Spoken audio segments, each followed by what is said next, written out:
Hi everyone, welcome to NFA net classes. I hope कि आप सबकी प्रिपरेशन बहुत अच्छी चल रही होगी क्योंकि सब ज़्यादा टाइम बचा नहीं है एग्ज़ाम को।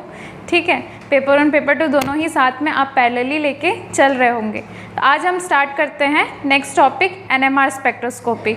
अब तक हम लोग का स्पेक्ट्रोस्कोपी का आधा पोर्शन कवर हो चुका है। अब NMR स्पेक्ट्रोस्कोपी में देखते हैं इसमें भी क्या क्या चीज़ें देखेंगे। सबसे पहले रीजन देखेंगे, कौन से रीजन में आता है ये आपका रेडियो वेव्स रीजन में। ठीक है, सबसे पहले क्या था रेडियो वेव रीजन में क्या था NMR और NQR। फिर क्या था माइक्रोवेव, ठीक है RMI।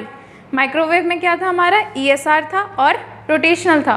फिर I मतलब इंफ्रारेड जिसमें वाइब्रेशनल था और रमन था। ठीक है, तो अब देखिए सबसे पहले रीजन क्या है हमारा रेडियो वेव रीजन। दूसरा कौन कौन से मॉलिक्यूल्स होते हैं जो NMR देते हैं, तो वे सारे मॉलिक्यूल्स जिनका न्यूक्लियर स्पिन ये जो I है उसको हम लोग क्या बोलते हैं न्यूक्लियर स्पिन। तो जिनका न्यूक्लियर स्पिन जो होता है वो ज़ीरो नहीं होता उनको हम लोग क्या बोलते हैं NMR एक्टिव। ठीक है, तो मॉलिक्यूल्स एक्चुअली होता क्या है, हम लोग अभी तक क्या देख रहे थे रोटेशन में पूरे मॉलिक्यूल का रोटेशन देख रहे थे, वाइब्रेशन में मॉलिक्यूल्स के जो एटम्स है उनका आपस में वाइब्रेशन देख रहे थे। हम लोग इलेक्ट्रॉन्स जब देखते हैं तो इलेक्ट्रॉन्स भी किस तरह से फील करते हैं, इस तरह से प्लस हाफ स्पिन का माइनस हाफ स्पिन का। तो हमें पता है इलेक्ट्रॉन का भी स्पिन होता है, वैसे ही न्यूक्लियस का भी जो होता है वो स्पिन होता है। ठीक है, उनका भी अपना एक स्पेसिफिक स्पिन होता है जिसको हम लोग बोलते हैं न्यूक्लियर स्पिन। तो इनकी वैल्यूज़ जो होती हैं, अगर I 0 है तो वो NMR इनएक्टिव होता है, अगर वो 0 नहीं है तो फिर एक्टिव होता है। ठीक है, 0 नहीं है मतलब हमेशा क्या रहता है ग्रेटर देन 0, नेगेटिव तो हो नहीं सकता। अब देखिए जो न्यूक्लियाई हैं अगर उनको हम लोग देखें, जैसे न्यूक्लियाई कैसे लिखा जाता है AZX, जहाँ पे A क्या है इनका मास नंबर और Z क्या है एटॉमिक नंबर। ठीक है, अब आप सभी को पता ही होगा पर देख लेते हैं मास नंबर कैसे निकलता है, number of neutrons plus number of protons से, और एटॉमिक नंबर कैसे निकलता है नंबर ऑफ प्रोटॉन्स या फिर नंबर ऑफ इलेक्ट्रॉन्स, पर जनरली क्या लेते हैं नंबर ऑफ प्रोटॉन्स क्योंकि वो कम या ज़्यादा नहीं होते। अब ये मान के चलिए आपका एटम है, कोई भी एक एलिमेंट X है जिसका मास नंबर A है और Z क्या है एटॉमिक नंबर।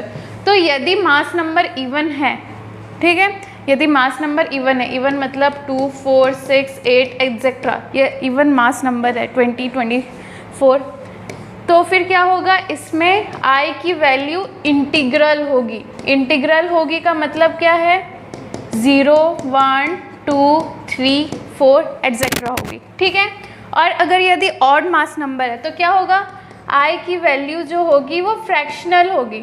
ठीक है, फ्रैक्शनल मतलब क्या है आपका 1/2, 3/2, 5/2 एक्सेट्रा। ठीक है, तो हम लोग देख ले even mass number odd mass number. अब इवन मास नंबर कैसे आएगा, इवन मास नंबर दो तरह से आ सकता है। कैसे आ सकता है, यदि आपका जो प्रोटॉन है, ठीक है, प्रोटॉन और न्यूट्रॉन की संख्या लिख लो आप, the number of protons and neutrons are odd. ठीक है, मतलब जैसे 3 + 5 किए तो कितना आ गया 8 आ गया ना, या फिर 3 + 3 किए तो कितना आ गया 6, मतलब दोनों नंबर क्या है आपके ऑड है, तो जो सम है वो इवन आ गया। या फिर क्या हो सकता है जो प्रोटॉन एंड न्यूट्रॉन हैं उनके जो नंबर है the number of proton and neutrons are even, जैसे 2 + 2 कितना हो गया 4, 6 + 6 कितना हो गया 12। ठीक है, तो दो कंडीशन है, या तो प्रोटॉन और न्यूट्रॉन जो है वो ऑड है या फिर प्रोटॉन और न्यूट्रॉन जो है इवन है। यदि प्रोटॉन और न्यूट्रॉन ऑड है तो I की वैल्यू क्या होगी I की वैल्यू होगी 1, 2, 3, 4 एंड सो ऑन, और I की वैल्यू इवन है तो क्या हो जाएगा 0। ठीक है, अगर प्रोटॉन न्यूट्रॉन दोनों इवन है तो I की वैल्यू 0, अगर कोई दोनों के दोनों ऑड है तो 1, 2, 3, 4 एक्सेट्रा। जैसे नाइट्रोजन, ठीक है, ये आप लिखते हो 7, 14 एंड यहाँ पे 14 क्या है मास नंबर, क्या है 14 इवन है। यहाँ पे नंबर ऑफ प्रोटॉन्स कितने होते हैं 7, नंबर ऑफ न्यूट्रॉन्स कितने होते हैं 14 - 7 मतलब 7, तो ये इसके जो I की वैल्यू होती है वो कितनी होती है 1। ठीक है, वैसे ही अगर हम लोग यहाँ पे देखें तो यहाँ पे प्रोटॉन और न्यूट्रॉन दोनों क्या होना चाहिए इवन होगा। फॉर एग्जाम्पल आपका 6 कार्बन, ठीक है, और क्या है ऑक्सीजन, ठीक है, या फिर हीलियम। ये सारे में देखिए क्या है, ये सारे में आपके दोनों ही इवन है, ठीक है। ये भी 6 है, मास प्रोटॉन का नंबर और न्यूट्रॉन का नंबर दोनों 6 है, प्रोटॉन न्यूट्रॉन दोनों का नंबर 8 है, यहाँ पे दोनों का नंबर 4 है, तो जो सम कर रहे हैं वो इवन आ रहा है। तो ये ऐसे नंबर्स में हम लोग क्या होता है, आई मतलब न्यूक्लियर स्पिन 0 है, मतलब ये सारे क्या है, इनएक्टिव, ठीक है। तो हम लोग क्या बोलेंगे कि ये जो है ये सारे क्या है, एनएमआर एक्टिव, ठीक है, एनएमआर एक्टिव मॉलिक्यूल्स हैं। और ऐसे एटम्स या ऐसे मॉलिक्यूल्स जिनमें आई की वैल्यू 0 है वो एनएमआर इनएक्टिव है, मतलब ये स्पेक्ट्रा नहीं देंगे, ठीक है। अब दूसरी तरफ आते हैं, odd mass number. Odd mass number कैसे होगा, दो कंडीशन हो सकती है, क्या, या तो नंबर ऑफ प्रोटॉन ऑड है, नंबर ऑफ न्यूट्रॉन इवन है, ठीक है, या फिर क्या हो सकता है, नंबर ऑफ न्यूट्रॉन इवन है और नंबर ऑफ प्रोटॉन क्या है, ऑड है, नंबर ऑफ प्रोटॉन ऑड है और ये इवन, ठीक है। दोनों में से कोई भी कंडीशन होता है, दोनों ही कंडीशन में क्या होगा, जो मास नंबर है वो ऑड आ जाएगा, जैसे हाइड्रोजन, ठीक है। और जैसे हम क्या लेंगे 13C जो कार्बन का आइसोटोप है, ठीक है। ये दोनों में ही क्या है, आपके प्रोटॉन फ्लोरीन ले सकते हैं, जैसे फॉर एग्जांपल आपका 99 फ्लोरीन, ठीक है। नंबर ऑफ न्यूट्रॉन क्या हो जाएगा 10, नंबर ऑफ न्यूट्रॉन क्या हो जाएगा 7, नंबर ऑफ न्यूट्रॉन क्या हो जाएगा 1 और नंबर ऑफ प्रोटॉन तो नीचे लिखा हुआ है, ठीक है। इतना क्लियर हो गया। तो ये आपका आई वैल्यू मतलब न्यूक्लियर स्पिन। न्यूक्लियर स्पिन का कोई फॉर्मूला नहीं होता, न्यूक्लियर स्पिन जो होता है हमारा एक्सपेरिमेंटली डिटरमाइन किया जाता है, जिसको याद करने का ट्रिक यहाँ पर है, ठीक है। अब हम क्या करेंगे, जो बेसिकली हम लोग को कुछ न्यूक्लियर स्पिन्स आते हैं, जो कुछ एलिमेंट्स हैं ज़्यादातर यूज़ होते हैं और उनके न्यूक्लियर स्पिन वैल्यू हम देखते हैं। सबसे पहले 1H हाइड्रोजन का कितना है 1/2, ठीक है। उसके बाद क्या यूज़ होता है, जनरली नाइट्रोजन यूज़ होता है, नाइट्रोजन का कितना है 1। ऑक्सीजन का कितना है, ऑक्सीजन का है अभी देखा था 0, पर ऑक्सीजन का 17 आइसोटोप लेंगे तो क्या हो जाएगा, ये आपका 17 ऑड नंबर 1/2। वैसे ही हम किसका देखेंगे, कार्बन का, अभी अभी देखे थे कितना था 0, पर कार्बन का जब हम लोग आइसोटोप देखेंगे तो कितना हो जाएगा 1/2, ठीक है। बोरॉन का देखते हैं, ये ऊपर मास नंबर इवन है, ये ऑड है मतलब न्यूक्लियर वैल्यू, ठीक है, मतलब आई की वैल्यू क्या होगी इंटीग्रल। यहाँ पे क्या है, मास नंबर ऑड है मतलब क्या होगा फ्रैक्शनल, ठीक है। ये इंटीग्रल वैल्यू, ये फ्रैक्शनल वैल्यू, क्योंकि मास नंबर इवन है, मास नंबर ऑड है और नीचे का नंबर तो ऑड है ही, ठीक है। इसके बाद और क्या क्या देख सकते हैं हम लोग, फॉस्फोरस का देख सकते हैं। फॉस्फोरस का कितना है 1/2। अब ये वाला बताइए, ये वाले ऑक्सीजन का कितना होगा, दोनों के दोनों इवन नंबर है मतलब 0, ठीक है। और क्या देख सकते हैं हम 15 नाइट्रोजन। 15 नाइट्रोजन मतलब देखो मास नंबर क्या आ गया, ऑड आ गया, 15 ऑड नंबर है तो ये हो जाएगा आपका 1/2। ड्यूट्रियम का देखेंगे, ड्यूट्रियम में देखियो मास नंबर इवन है, प्रोटॉन और न्यूट्रॉन ऑड है, तो ये भी क्या आ जाएगा इंटीग्रल वैल्यू 1। तो ये सारी क्या है आपकी कुछ आई की वैल्यूज़ हैं, बहुत सारे एलिमेंट्स का जो जनरली हमारे काम आ सकते हैं, ये सारे आप नोट डाउन कर सकते हैं, ठीक है। अब ये हो गया आई का वैल्यू। अब हम इसके बाद जनरली क्या देखते हैं, पहले हम लोग देख लिए कौन से रीजन में आए, फिर मॉलिक्यूल्स देख लिए, फिर हम क्या देखेंगे उनके एनर्जी स्टेट्स देखेंगे, ठीक है। अब जो एनर्जी स्टेट्स होते हैं वो कैसा होता है, एनएमआर क्यों आता है ये हम देखते हैं। जो भी एनएमआर है, ठीक है, मान के चलो ये एक न्यूक्लियाई है, ये इस तरह से रोटेट कर रही है, किस पे, in the absence of magnetic field.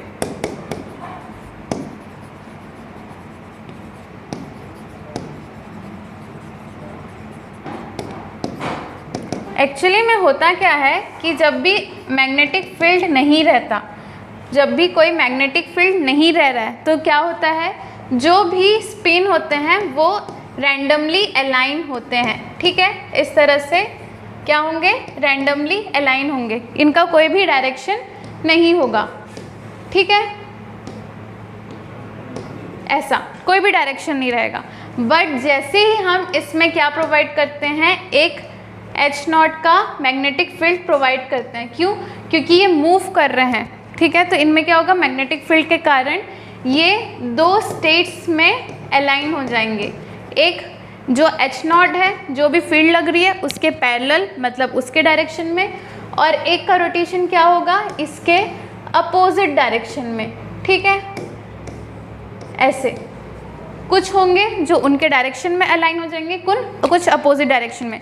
तो हम लोग ये बोल सकते हैं कि मैग्नेटिक फील्ड के प्रेजेंस में क्या हो रहा है, यहाँ पर जो एनर्जी है वो दो स्टेट्स में डिवाइड हो जा रही है, ठीक है। इसको हम लोग बोलते हैं अल्फा स्टेट और इसको हम लोग बोलते हैं बीटा स्टेट।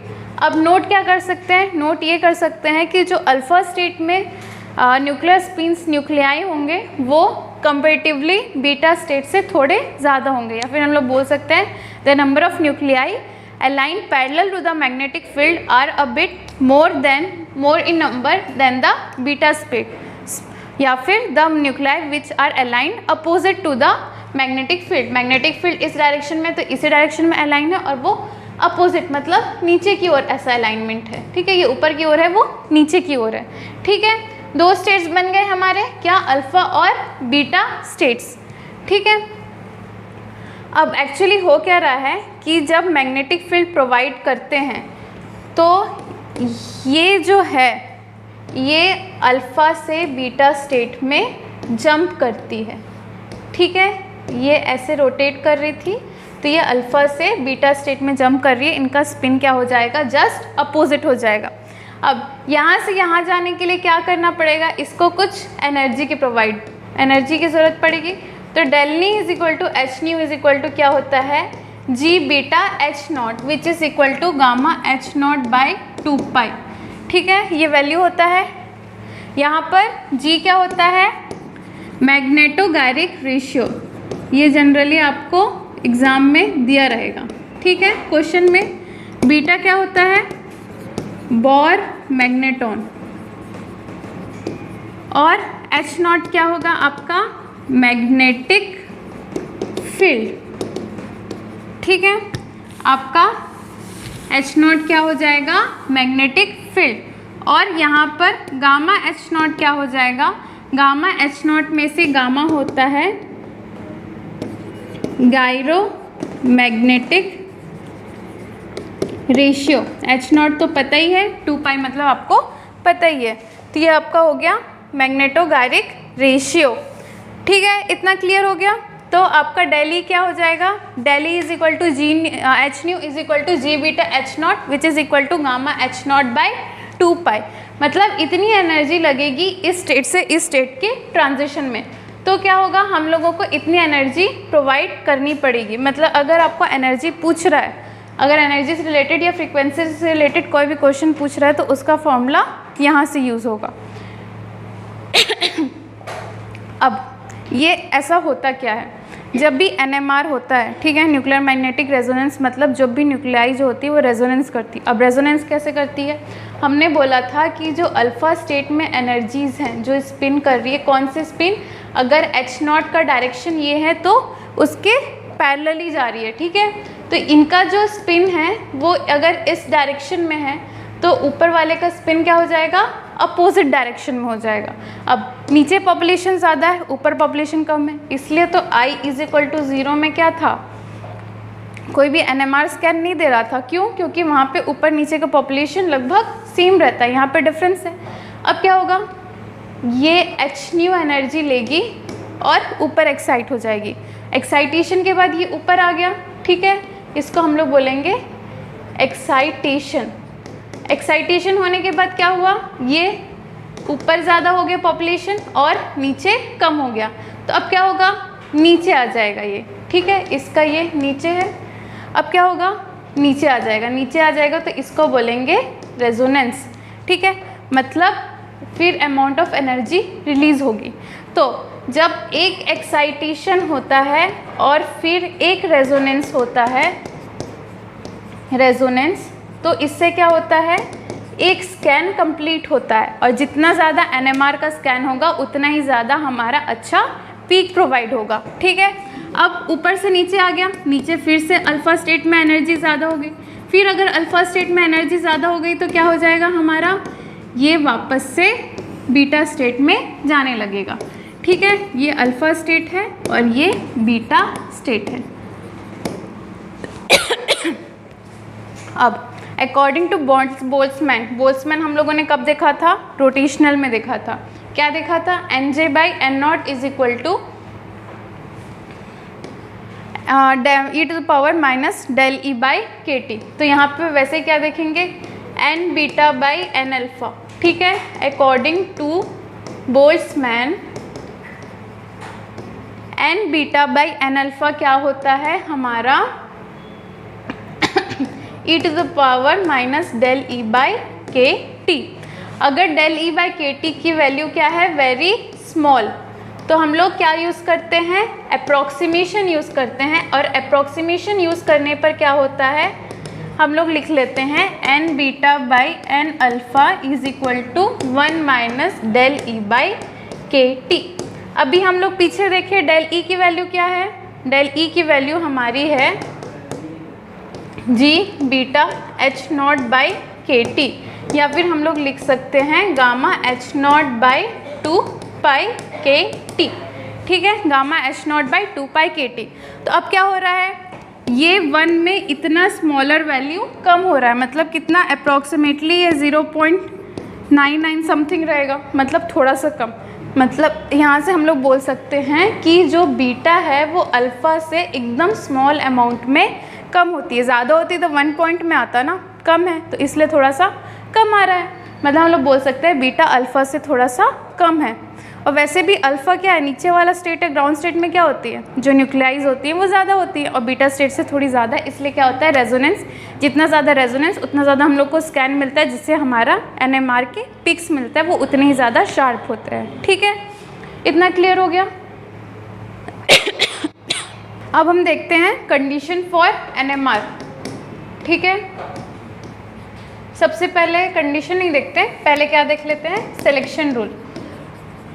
सिलेक्शन रूल अगर कल का वीडियो देखा होगा तो क्या था, ∆Mi इज इक्वल टू ±1 और ESR क्या क्या था, ∆Ms इज इक्वल टू 0 ±1। यहाँ पे Mi था। ठीक है, क्योंकि I की वैल्यू बात हो रही है न्यूक्लियर स्पिन की। अब कंडीशन फॉर NMR।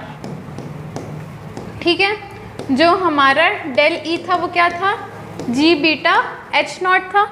ठीक है, तो अब यहाँ पर क्या हो जाएगा, अगर हम अलग अलग एनर्जी स्टेट की बात करें तो यही Mi आ जाएगा। तो ∆E क्या बोलते हैं, EMI क्या हो जाएगा, -Mi × G⁻H0। अब यहीं पर से देखिए, ये जो Mi है ये किसके कारण हो रहा है, आपका मैग्नेटिक फील्ड के कारण जो स्प्लिटिंग होता है, क्या बोलते हैं, जीमेन स्प्लिटिंग। तो वो लाइंस यहाँ से मिलती हैं। तो यहाँ पर जो Mi की वैल्यू है, जब तक ±1 रहता है तभी वो अल्फ़ा और बीटा स्टेट की जो हम बात कर रहे थे वो क्या होना चाहिए, डिफरेंस। +1 जब होगा तो एक्साइटेशन, -1 होगा तो रेजोनेंस। ठीक है, ये हो गया आपका कंडीशन फॉर NMR। अब ये सारे फॉर्मूलेस को देख के कहाँ कहाँ क्या क्या यूज़ आ सकता है, यहाँ पे देखिए +-1 जब पुट करेंगे तो आपका G⁻H0 वाला फॉर्मूला आ जाएगा। अब एक क्वेश्चन देखते हैं इसी से रिलेटेड, क्या दिया हुआ है, 1H NMR फ्रिक्वेंसी आपको दी गई है, कहाँ पे दी हुई है, H0 दी हुई है। ठीक है, हमारा फॉर्मूला क्या था, E is equal to Hν is equal to G⁻H0 which is equal to Γ⁻H0/2π। ठीक है, ये एक लाइन से याद रहेगा। अब आपको फ्रिक्वेंसी दी है, मतलब न्यू की वैल्यू दी हुई है 42.4 मेगाहर्ट्ज़। सबसे पहले क्वेश्चन पढ़ के उसको साइड में लिखना ज़रूरी होता है। ठीक है, मेगाहर्ट्ज़ दी हुई है। अगर गायरोमैग्नेटिक रेशियो मतलब गामा किसका दिया हुआ है, 1H का, ये भी न्यू 1H का है, कितना है 27 × 10⁻7 टेस्ला इनवर्स सेकेंड इनवर्स। और 13C का कितना है 6.75 × 10⁻7 टेस्ला इनवर्स सेकेंड इनवर्स। ठीक है, अब क्या निकालना है, आपकी फ्रिक्वेंसी निकालनी है 13C की। तो 13C की फ्रिक्वेंसी कैसे निकालेंगे हम लोग, फ्रिक्वेंसी वाला फॉर्मूला होता है E = Hν = gamma H not by 2 पाई। अब ये हम लोग पहले लेंगे 1h के लिए, तो ये भी 1h के लिए डिवाइडेड बाय h न्यू किसका 13c का, which is equal to gamma H not by 2 pi किसका 13c का। अब सबसे पहले कांस्टेंट हटा देते हैं। कांस्टेंट कौन कौन सा है, h कांस्टेंट है, 2 पाई कांस्टेंट है। तो बचा क्या हमारे पास बचा 1h की फ्रीक्वेंसी बाय 13c की फ्रीक्वेंसी किसके बराबर है, gamma of 1h by gamma of 13c। h not कितनी है दोनों की ही 1.0, तो वो सेम हो गई। 1h की वैल्यू क्या है 42.4 megahertz by 13c is equal to 1h की वैल्यू क्या है, अरे यार 27 इंटू 10 पावर 7, नीचे दिया हुआ है 6.75 इंटू 10 का पावर 7। ये दोनों कैंसिल आउट हो गया, ये 4 हो गया, तो आपका 13c की फ्रीक्वेंसी क्या हो जाएगी 42.4। इसको नीचे ले आए, इसको उधर ले गए, डिवाइडेड बाय 4, मतलब क्या हो गया 10.6 मेगाहर्ट्ज। ठीक है, मतलब आपका अगर इनडायरेक्ट क्वेश्चन भी आ रहा है तो फिर यहाँ से सिर्फ कुछ नहीं करना है, आपको फॉर्मूला याद होना चाहिए। फॉर्मूला अगर याद है तो कोई भी क्वेश्चन सॉल्व हो सकता है। ठीक है, आज के लिए इतना ही। कल हम लोग NMR सिग्नल्स देखेंगे, अलग अलग टेम्परेचर पे जो इफेक्ट पड़ता है वो देखेंगे। उसके बाद फिर कपलिंग कांस्टेंट करते हुए ये NMR का जो पोर्शन है वो कंप्लीट हो जाएगा। कल के क्वेश्चंस अगर आप देखे होंगे तो इनमें से 2-3 क्वेश्चंस वहाँ पे थे, सिलेक्शन रूल के क्वेश्चंस थे। तो आज के लिए बस इतना ही।